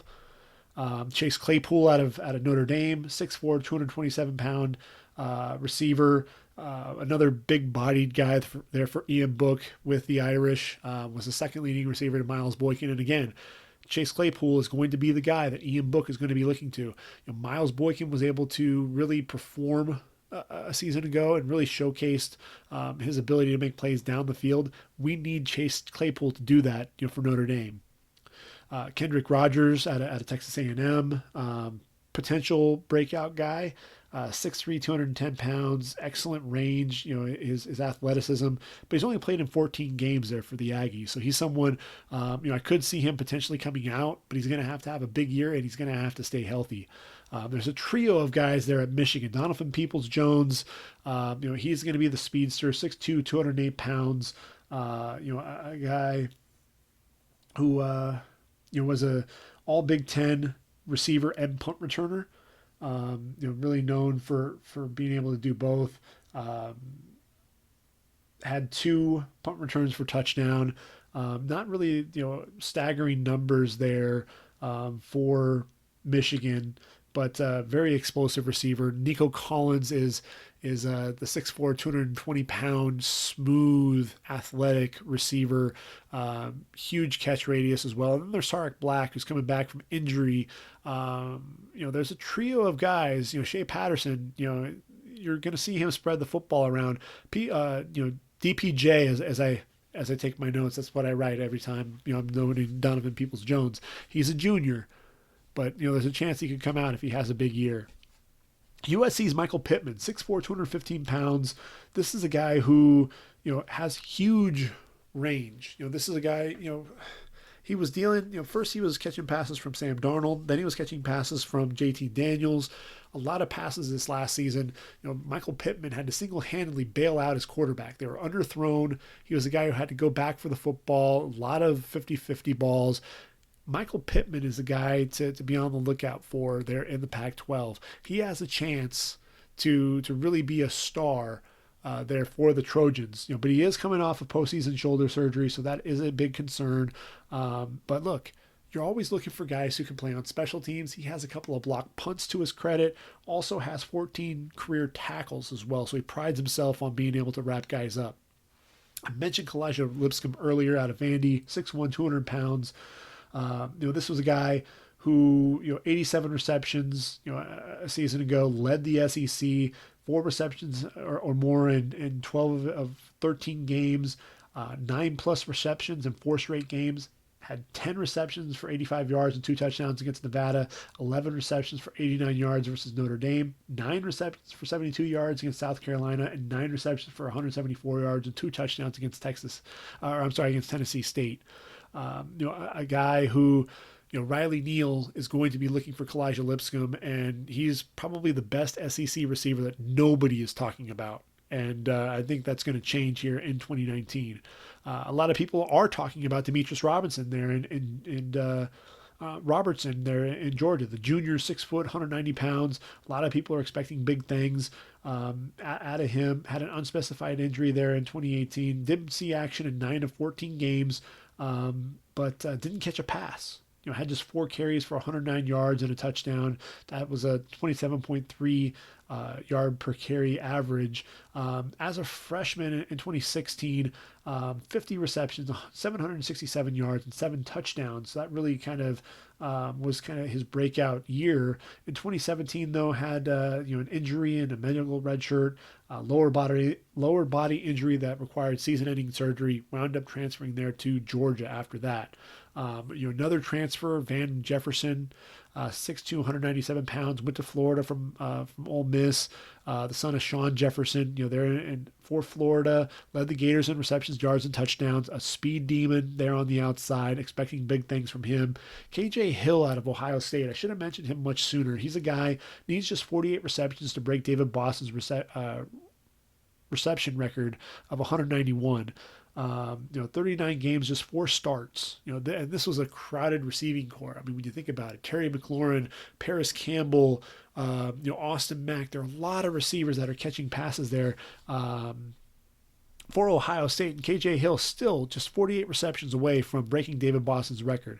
A guy who has the speed, good route running ability as well. 9 catches, 187 yards, and 2 touchdowns versus Minnesota. A guy who I think is primed for a breakout season. Wouldn't be surprised if we see his name called early in the 2020 draft. Denzel Mims of Baylor, over 1,000 yards in 2017. He's a guy to watch out for. 6'3", 208 pounds. Juwan Johnson, kind of an enigma there for Penn State. Was a guy who showed flashes but struggled with injuries and drops. Transfers to Oregon as a grad transfer. Really going to be interesting to see what he can do with Justin Herbert. He could potentially be, a sleeper pick there. 6'4", 231 pounds. He's got to put it all together though. Temple has an explosive receiver there in the American Athletic Conference. Isaiah Wright, 6'2", 220 pounds, a guy who is a dynamic kick and punt returner. Had 2 kick returns for touchdowns, 3 punt returns for touchdowns. While also recording over 1,000 yards receiving and 500 yards on the ground. In 2018, he was the American Athletic Conference Special Teams Player of the Year, was also first team All-AAC as a receiver. Very dynamic receiver, as is Rico Bussey out of North Texas. Mentioned him earlier when we were talking about Mason Fine, 6'2", 190 pounds, 68 receptions, over 1,000 yards, 12 touchdowns. 8th in the FBS with those 12 touchdowns as well. 6 games of 100-plus yards. He's a guy to keep an eye out for there in Conference USA. Going back to the American Athletic Conference, James Proche, 5'11", 190 pounds, a guy who can play both on the outside and I think in the slot. The slot is really going to be his home, I think, at the next level. 93 receptions, just under 1,200 yards, and 12 touchdowns. This is a guy who can be physical when needed. Makes a lot of plays. Can be a return man as well. Led the American Athletic Conference. And was 8th in the FBS in 7.8 receptions per game. And 8th in receiving touchdowns. Let's see, Cedric Byrd out of Hawaii, in 2016 and 2017 was at Long Beach City College, transferred to Hawaii, was 2nd on the team, and 5th in Mountain West. In touchdowns with 9. Also 2nd on the team and 8th in the Mountain West in yards with 970. 5'9", 170 pounds, potential slot receiver. And I'm going to end the receiver position with 2 guys to keep an eye out for as juniors, sleeper guys. Quez Watkins 6'2", 190-pounder out of Southern Miss. A season ago, 72 receptions, 889 yards, 9 touchdowns. And then big Gabriel Davis, 6'3", 212 yards, thrived catching the ball from Mackenzie Milton there at UCF. 53 receptions, 815 yards, 7 touchdowns. Second team All AAC, 10 plays of 20 plus yards. He's a big play guy and a guy who I think is just going to continue to get better. If either of those guys have a big year in 2019, I could see them coming out and entering the draft. So we've made it through most of the skill position players. We're going to get into the trenches here in just a sec, but the tight end position. Albert Owe-Bunam is the guy that we're going to be talking about. He had the potential to enter the draft in 2019. Now, a season ago, we had 16 tight ends taken. The year before that, 15 tight ends. So we're seeing an uptick in the number of tight ends taken. Albert Owe-Bunam, and really you're going to see the theme here. They're mostly juniors that are on this list. But Albert Owe-Bunam battled some injuries a season ago, just 9 games, 466 yards, receiving, 6 touchdowns. But as a redshirt freshman in 2017, freshman All SEC, second team All SEC as well. His 11 receptions, most for any tight end. Let's see, most in the SEC and 11th nationally. So I think that's something, he was most by any tight end and most by any freshman wide receiver as well. A guy who is probably the best, receiving tight end in this crop right now, and probably one of the better inline blockers as well. So he's more than likely going to be that first tight end taken. Colby Parkinson out of Stanford, 6'7", 240 pounds. This guy is just a freakish athlete. Was a basketball player in high school, really a Y tight end. 29 receptions, just under 500 yards, 7 touchdowns, was a favorite target down the field of KJ Costello. He'd hit him down the sideline with back shoulder throws, hit him up the seam, and really, between him and JJ Arcega-Whiteside, they were really playing basketball there in the end zone, in the red zone. Just throw the football up and let him go up and get it. Mentioned Jared Pinkney there for Vanderbilt. 3 straight seasons with over 20 receptions, including 50 receptions, 774 yards, and 7 touchdowns. Second team All SEC. Played, started, 13 games. His 50 receptions, most by a Vandy tight end since 1984. 15.5 yards per reception. Had a reception in every game, and all but one had multi receptions. A guy who was could be a dynamic target in the passing game and one of the more underrated blockers as well. Oregon has Jacob Breland, 6'5", 248 pounds. 48 receptions in his career, 820 yards, 7 touchdowns. Noah Morrow is a receiver, as is Grant Calcaterra of Oklahoma, 6'4", 221 pounds, bulking up though. Was a first-team All-Big 12 selection there in 2018. Had a breakout season, 26 receptions, 396 yards, 6 touchdowns. Kind of reminds me of an undersized Mark Andrews. And we saw what he did for OU, and is now really a downfield threat for the Baltimore Ravens. Bryson Hopkins of Purdue, another guy who really thrived in the Big Ten, 6'5", 245 pounds, 69 receptions, over 1,000 yards, 9 touchdowns to his credit as well. 17.1 yards per reception in 2018 was tops on the Purdue roster. That's with Rondale Moore on the team. Bryson Hopkins definitely a downfield threat for Purdue. Mitchell Wilcox out of South Florida, 6'5", 245 pounds, set a Bulls record for tight ends and receiving both yards and receptions. 43 receptions, 540 yards, and a couple of touchdowns there in 2018. A guy who's battled some injuries, but he is the team's career leader for tight ends in career yards. Decent blocker as well. He's going to be somebody who's going to be on that short list of tight ends that's going to be taken early on.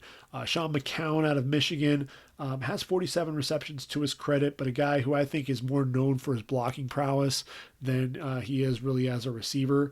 Then there's Harrison Bryant out of Florida Atlantic. He's 6'7", 240 pounds. This is a guy who I think is going to be that sleeper in this tight end crop. He has 83 receptions to his credit, all but 6 of those coming in the last 2 seasons. Over 1,000 yards receiving, 9 touchdowns.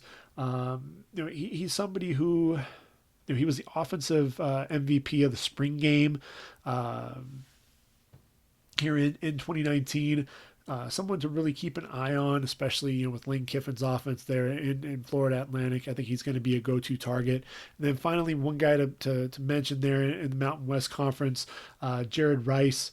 55 receptions, 664 yards, and 3 touchdowns as well. Played on the defensive side of the ball as well. 13 total tackles. So he's going to be a weapon, as is Josiah DeGuerra there for Cincinnati. I think he led the team in receiving a season ago. Tyler Mabry of Buffalo, Cameron Green, the super back there for Northwestern, also names to remember there at the tight end position.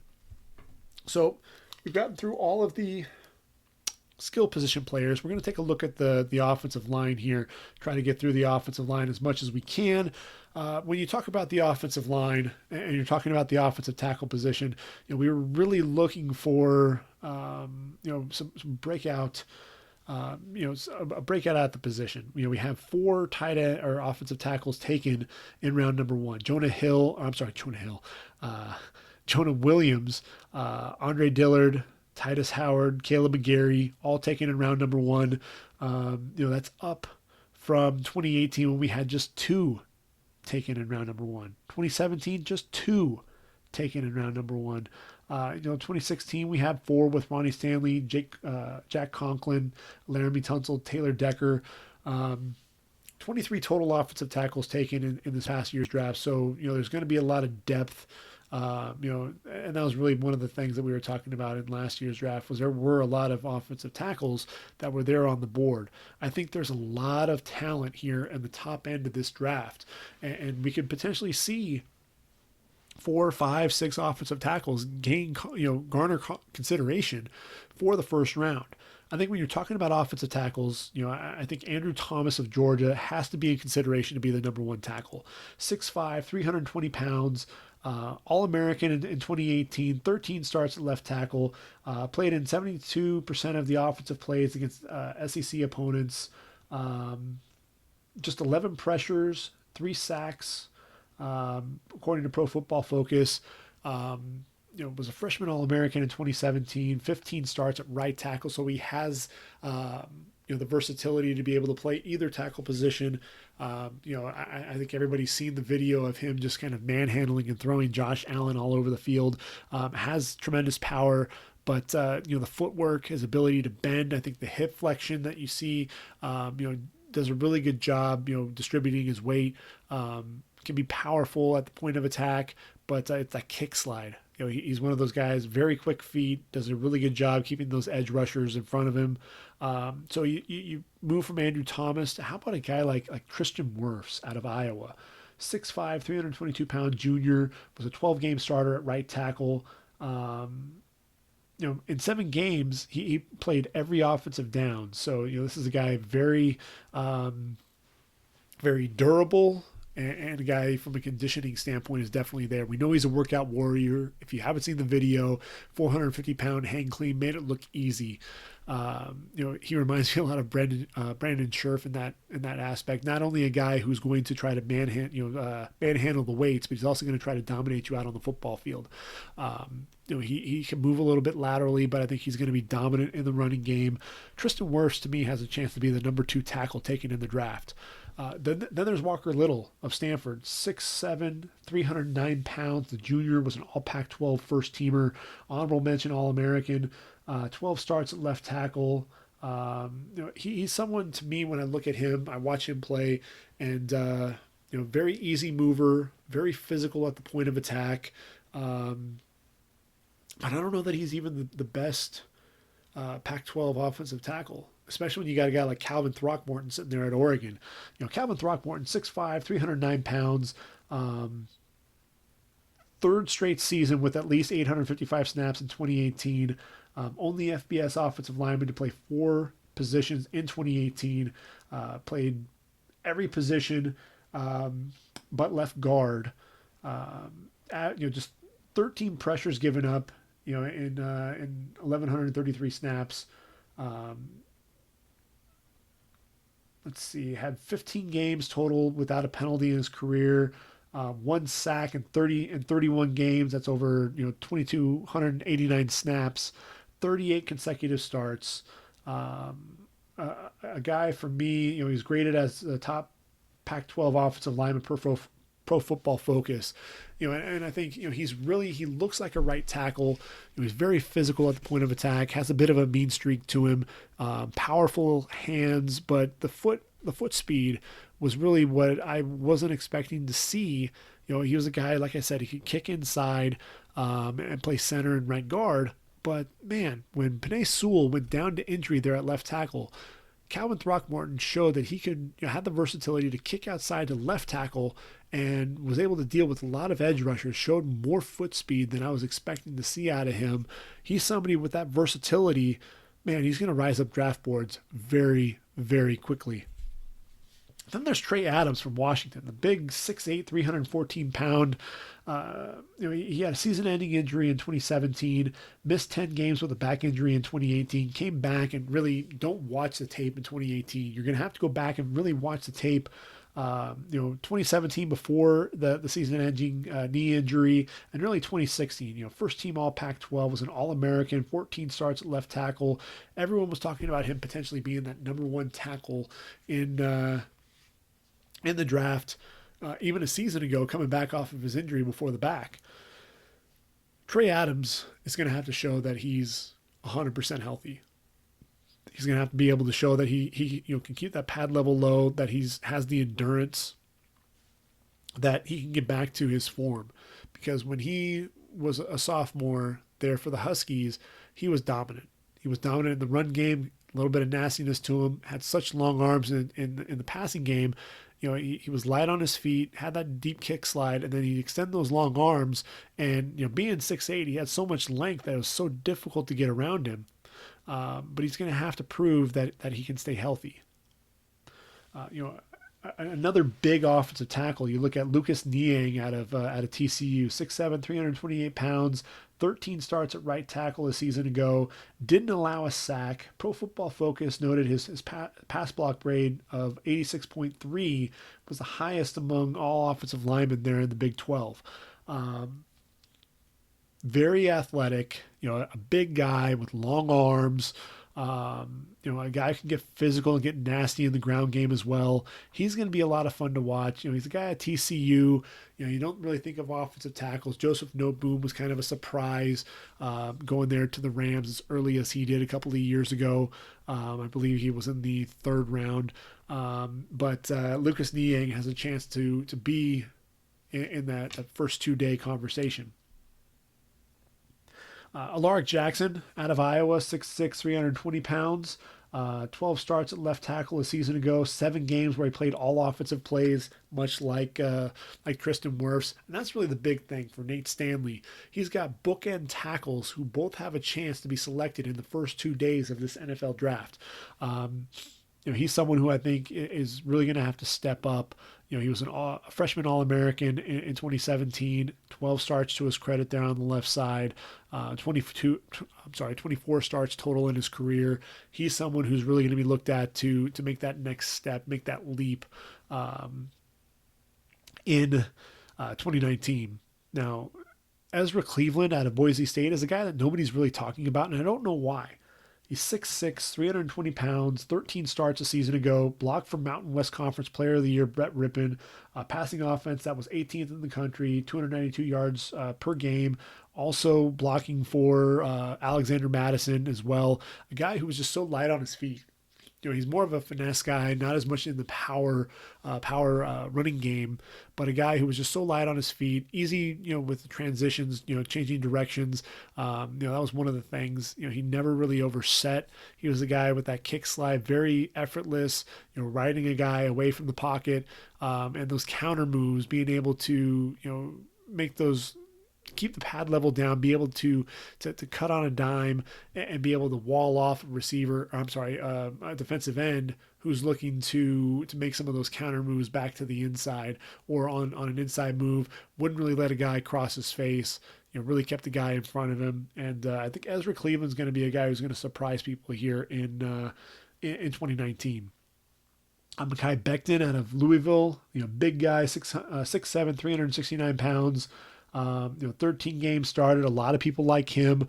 The guy that I really want to see, though, is Trey Smith out of Tennessee. I really want to see him get back to his form. 6'6", 325-pound junior. A lot of people are talking about him possibly kicking inside to guard at the next level. As a freshman, started 12 games, All-SEC second team, freshman All-ACC, freshman All-America. Only Tennessee offensive lineman to start all 12 games. First true freshman to start in over 30 years. 55 knockdowns. Did play both tackle and guard in that season. Then 2018 hit. Played in 7 games. Started 7 games. Then ended the season with some blood clots. Had 19 consecutive starts before that happened. Really, is he going to be clear to play? The medicals are really going to be the biggest thing for him. Is he going to be cleared by the NFL doctors? Prince Tega Winogo out of Auburn, 6'7", 305 pounds, was an All-SEC first team a season ago, started all 13 games. Here's the thing that I worry about with him. He's someone who is still raw, very light on his feet, moves very well, but a guy who I think is still raw and still learning the position. Would I take him in round number 1? No. Is he going to be a round 2 pick? I'd probably take him, somewhere in that round 2 to round 3 range right now. He's going to have to show that, the technique and really more polish if he wants to move up draft boards. There's Akeem Adeniji at a Kansas, 6'5", 300 pounds. Let's see, he started every game in his career there for the Jayhawks, all 36 games, all but one start at left tackle. Excellent long arms. He's really kind of the guy that you want to key in and watch. He'll be blocking for Puka Williams there for the Jayhawks. John Runyon out of Michigan. If the name sounds familiar, that's John Runyon, the Eagle veteran's son, 6'5", 321 pounds. 13 starts at left tackle and all Big Ten selection. He's someone who, along with Ben Bredesen, are going to be the veterans on that line. I think he specializes in run blocking, can really cave in the left side. I think he struggles a little bit with speed on the outside, though. May have to kick over to right tackle at the next level, possibly even moving inside to guard. Yasir Duran out of Missouri, 6'7", 330 pounds, 13 starts a season ago. After being he was a JC transfer coming into Mizzou in 2017, 9 starts at left tackle in 2017. 13, like I said, in 2018 for an offense that ranked 13th nationally in total offense, 18th nationally with 46.4% on third downs. Missouri was also 6th fewest in negative yards per game with 4, basically averaged 4 plays, 4 negative plays, and so that's a credit to the guys up front. We'll be talking about a couple of other guys there from Missouri up front, and I think Yasir Durant is a guy. Keep an eye on him, especially with a lot of the big pass rushers there in the SEC. If he can hold his own there on the outside, he'll be one to watch to rise up some draft boards. There's Justin Herron out of Wake Forest, 6'5", 290 pounds. This was a guy who was a machine for them. Started, played in over 1,600 snaps in 2015 and 2016, and then over nearly 1,000 snaps in 2017. All ACC selection, and then in 2018 started his 38th game against Tulane and tore his ACL and was out for the year. He's back for the Demon Deacons, and his health is critical to their success there in the ACC. A couple of other names to mention: Victor Johnson out of Appalachian State, 6'5", 296 pounds, first team all Sun Belt, and Blake Brendel there out of Oregon State, 6'7", 307 pounds, 36 consecutive starts at offensive tackle. Honorable mention, all Pac-12, 2016 through 2018. A guy he's a veteran there up front offensively, and a guy who I think just continues to get better for the Beavers. We're in the home stretch. We're moving from the outside to the interior of that offensive line. We're going to talk guards and we're going to talk centers. At the guard position, Shane Lemieux out of Oregon is the guy to watch out for, and I think could be a first round pick when it's all said and done. 6'4", 317 pounds, over 2,600 snaps for the Ducks, 38 career starts. In 2018, 2 sacks, 2 quarterback hits, 11 pressures according to Pro Football Focus, 2.4 pressure rate, 79 pass block rating and an 84 run block rating. Took every snap in 7 games, including each of the first 5 Pac-12 games as well. He's a veteran up front, and he's a guy to me that is the model of consistency and someone to really keep an eye out for moving forward. Ben Bredesen of Michigan, 6'5", 325 pounds, played in 37 games, 33 starts, was a team captain in 2018, second team All Big Ten. He's really a mover. This is a guy who's going to generate a lot of movement there on the inside, especially in the run game. I think he struggles a little bit with some quickness off the football. Raekwon Williams of Michigan State beat him off the line a few times. The guys there at Ohio State, like Draymond Jones, really had a hard time with his quickness a little bit. So, Bredesen, really, the physicality, if he gets his hands on you, it's over. Alex Leatherwood of Alabama, 6'6", 310 pounds, moved to right guard, started the season, a 15-game starter, second team All-SEC, 13 knockdown blocks as well. Played in 7 games as a freshman, so he's somebody who, is he going to play left tackle? Is he going to play guard? Where exactly are they going to line him up? That's going to be the big question mark. I think he'll probably play guard at the next level though. But he's kind of the guy that everyone's counting on as being the next great Alabama offensive tackle. So we'll have to keep an eye on exactly where Alex Leatherwood will be playing in 2019. Parker Braun, he's a grad transfer from Georgia Tech to Texas. 6'3", 295 pounds. Started 32 of his 36 games, a 2-time All-ACC selection, was a former freshman All-American, 3-time academic All-ACC as well. When you look at some of these stats, I mean, they're just freaking ridiculous. In 2018, in his 12 starts, 25 pancake blocks on 72 plays. That's 1 every 2.9 snaps. Had 15 pancake blocks against Louisville alone. And I'm sorry, the 25 pancake blocks on 72 plays, that was against Virginia Tech. 15 pancake blocks against Louisville. Of course, that's in the Ramblin' Rex, run offense that was really run by Paul Johnson. You're not really going to see that as much there with Georgia Tech now that Jeff Collins has come in. But Parker Braun moving to Texas, really going to be able to showcase what he can do as a pass blocker. We know that he's very physical. We know that this is a guy who's going to drive his man into the ground, but he's definitely someone to keep an eye out for in 2019. Then there's Trevor Wallace Sims out of Missouri, 6'5", 330 pounds, first team All-ACC a season ago, over 1,000 snaps, no sacks, no penalties for this kid. He's the guy that nobody's talking about. When we talk about Mizzou, I mentioned the negative plays, only having averaging 4 per game. They also were 8th in FBS with just 1 sack given up per game. And a big reason why was because Wallace Sims not giving up a sack and really no penalties either. I think is a stat that's just staggering. He has a chance to be a guy who's going to be taken in the first 3 rounds of the draft. When you go through the rest of the list, there's Donnell Stanley out of South Carolina. Sorry, 6'3", 322 pounds, 6th season there. With the Gamecocks, had a high ankle sprain, was out with the medical red shirt in 2016.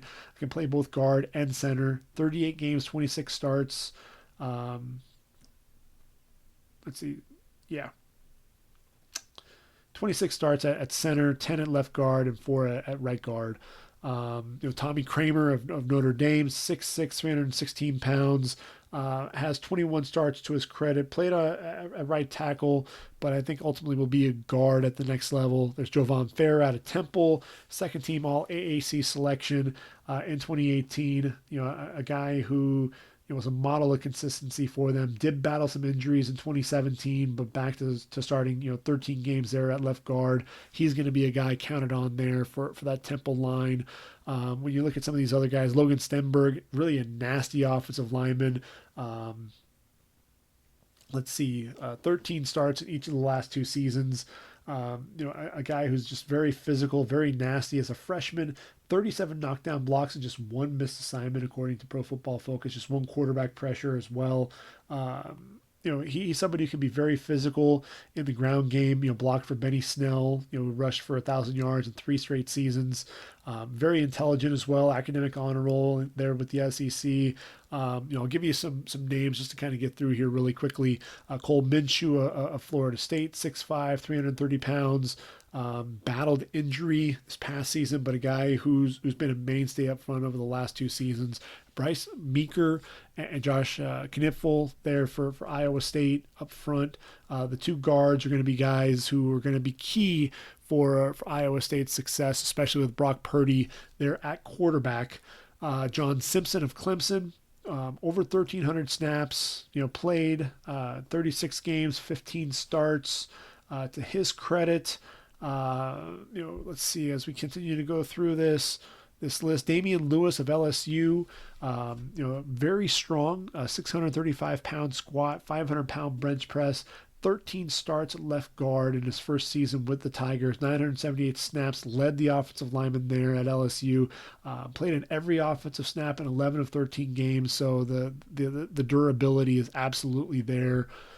Sean Christie of Maryland, we saw Derwin Gray get selected in the draft, 6'4", 247 pounds or 287 pounds. He's the veteran up front there. And then here's a name that people haven't really been talking about. Kind of surprised. Tyler Higbee of Michigan State, 6'5", 300 pounds. He's someone I'm going to really want to key in on and watch a little bit more of. 36 games, 26 starts, 21 at left guard. 3 at left tackle, 2 at center, very versatile.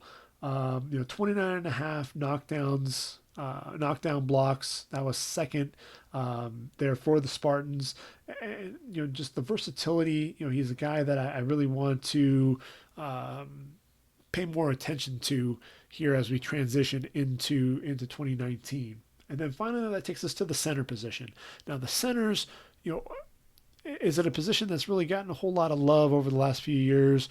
Not as much as you would have liked to see if you were a center, but nevertheless, there were 2 that were taken in 2018. Frank Ragnow, Billy Price taken 21st and 20th and 21st by the Lions and Bengals respectively.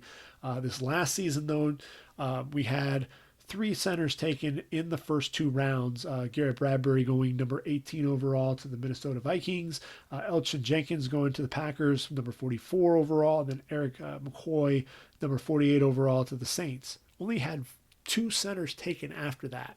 And they were both taken in the 6th and 7th rounds. So, the center position, teams are keying in on some of those, those guys in the first 2 or 3 rounds. Like in 2018, after Ragnow and Price, you had 4 more centers taken in rounds 2 and 3, and then just a few tackles taken or centers taken beyond that. So the center position, it's something that I think should be valued a lot more. We saw Ryan Khalil come back out of retirement. A big reason why it was to play with Sam Darnold, but there was no confidence in Jonathan Harrison either. That's why the Jets had to be looking for a center, and that's why Ryan Khalil's coming back. I look at this crop. There are actually 3 centers in my top 5 who are all underclassmen.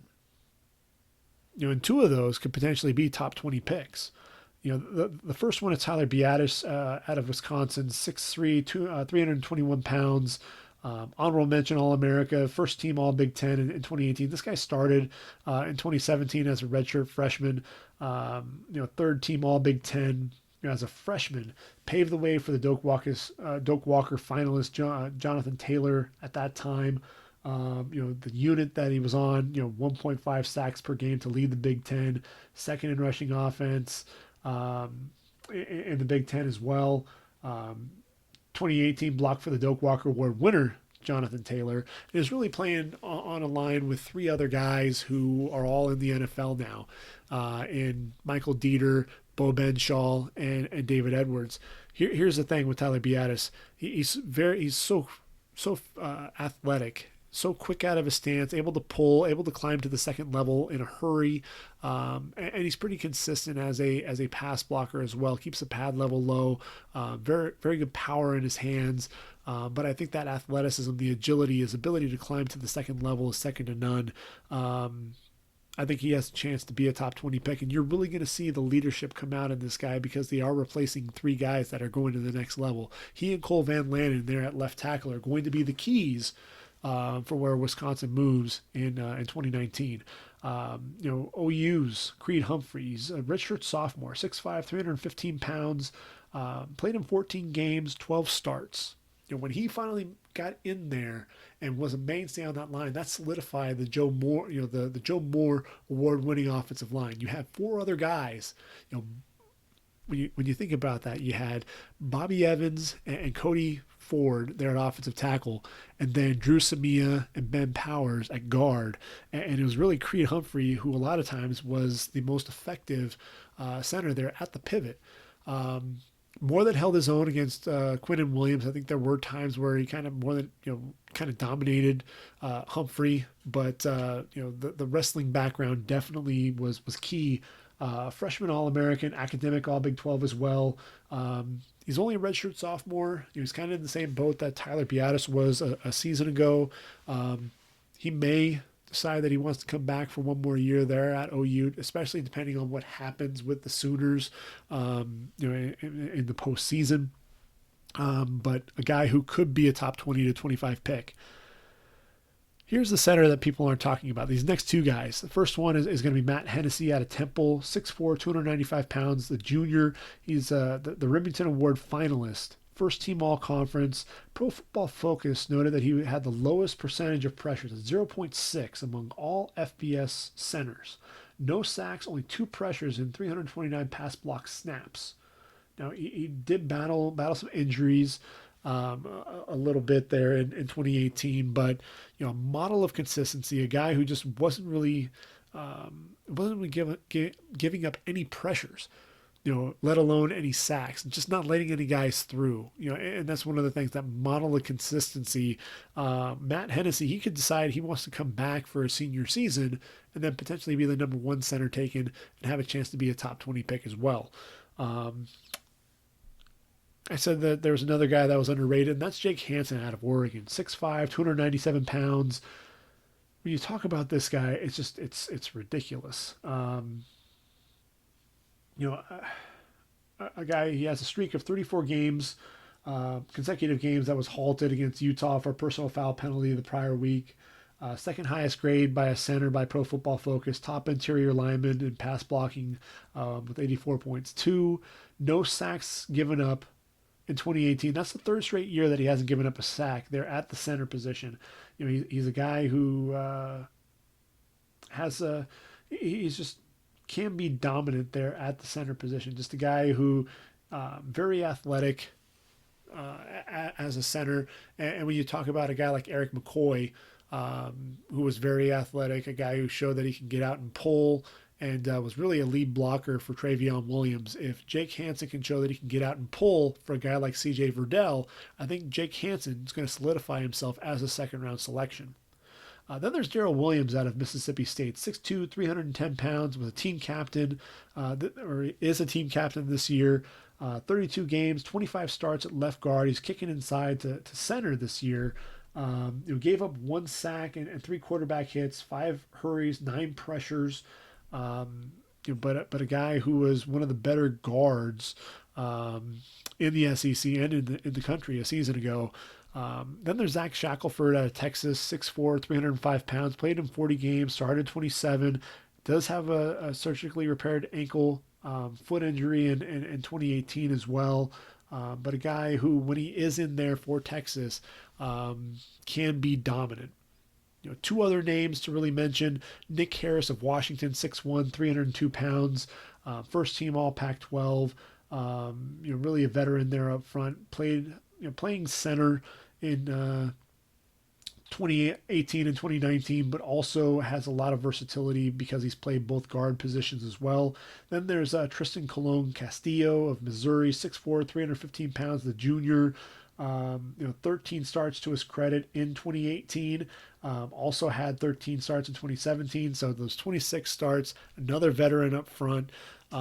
He's somebody to me I think is going to come back for for a senior season and could potentially be one of the two or three top centers in the 2021 draft. I said that there were two other names, but I got a couple more guys real quick here before we close out the podcast. Cole Cabral out of Arizona State, 6'5", 291 pounds, one of just 15 centers in the FBS not to allow a sack in 2018.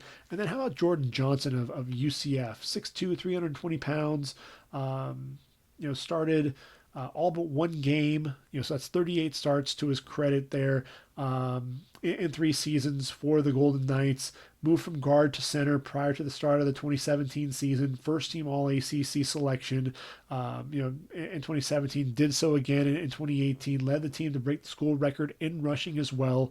He's somebody who I think is going to creep up draft boards and somebody who I think is going to end up getting himself drafted. May not be a day 2 pick, but a guy on day 3 who's definitely going to help a team at some point.